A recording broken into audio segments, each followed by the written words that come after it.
आज शौर्य दिवस आहे आणि मात्र 74 पासून या ठिकाणी मी दर 12 वाजता आरती करतो.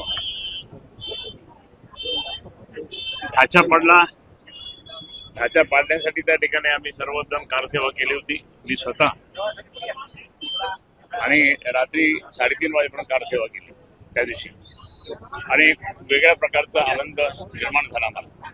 पण मी या ठिकाणी हे सांगतो की आज मंदिराचं निर्माण झालं, मंदिराचं पूर्णपणे निर्माण होऊन त्या ठिकाणी आता काम सुरू झालं. पण मंदिराचं निर्माण झाल्यानंतरची ही आरती पहिली आरती आहे आणि आता ही दरवेळेस 6 तारखेला त्या ठिकाणी आरती होत राहील.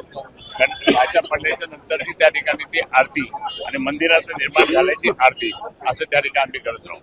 प्रभू रामचंद्रांच्या आशीर्वादाने त्या ठिकाणी शिवसेना प्रमुख माननीय बाळासाहेब ठाकरे यांनी आम्हा सर्व आमदारांना त्यावेळेस पाठवलं, जा तुम्ही त्या ठिकाणी कारसेवा करायला. आम्ही सर्व कारसेवा करायला. आज उद्धवजींच्या नेतृत्वाखाली आम्ही 3-4 वेळेस त्या ठिकाणी अयोध्येला गेलो होतो आणि यापुढेही कधीतरी प्रोग्राम होईल त्यावेळेस आम्ही जाणारच आहोत. परंतु आज प्रभू रामचंद्र जे काही मंदिर झालं ते मंदिर फक्त काय आपलं एकट्याचं नाही आहे किंवा बाकी कोणाचं नाही आहे. मंदिर हे मंदिरासाठी आमचेही शिवसेनेचे प्रयत्न खूप मोठ्या प्रमाणात होते आहे, राहणार पण.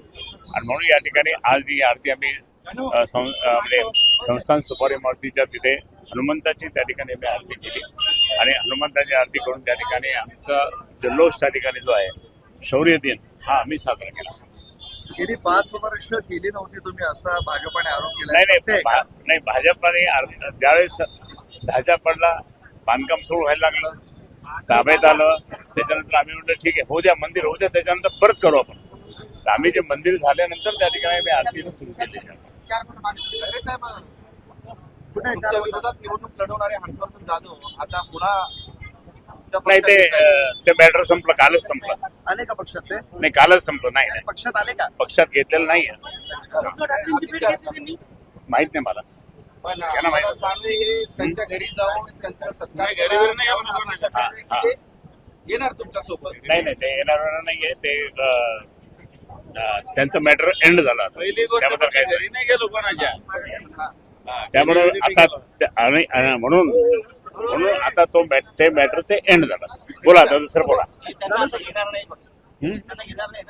एंड झालं सांगितलं, आता कशाला विचारतो? राजेंद्र जनता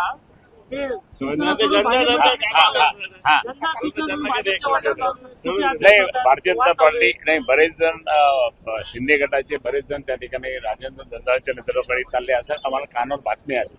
आता प्रत्यक्ष ज्यावेळेस गेल्यानंतर आम्ही म्हणून हे गेले म्हणून. पण तुम्हाला आनंद होतो तिकडे गेले? नाही त्यांच्यात भांडणं होणार, आता खूप प्रचंड भांडणं होणार आहे आणि त्या भांडणाचा फायदा त्या ठिकाणी आम्ही पण घेऊन टाकू ना.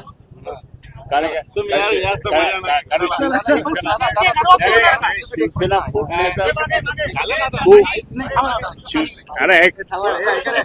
गडबड काय, शिवसेना फोडण्याचं नीच काम त्यांनी केलं म्हणून त्यांना तो सदाचा परमेश्वर देत आहे. पण शिवसेना गेले जे लोक त्यांना परत घेणार का काही सोडून जायचं? माननीय उद्धव साहेबांच्या आदेशाप्रमाणे उद्धव साहेब सांगतील चला. महायुतीतील तिन्ही नेते बैठक घेणार असल्याचं कळतंय. एकमेकांच्या फोडाफोडी नको यासाठी ही बैठक घ्यायची असते. आधी काय झाली होती? बैठक झालीच होती ना. आधी महायुतीची बैठक झालीच होती, त्याच्यानंतर फोडाफोडी चालूच आहे, अजूनही चालू आहे, अजून चालू राहणार. या बैठकीला काय व्हॅल्यू नाही. असं कळत आहे की भाजप ही बैठक होण्याच्या आधीच काही कोणी नाही होऊ शकतं.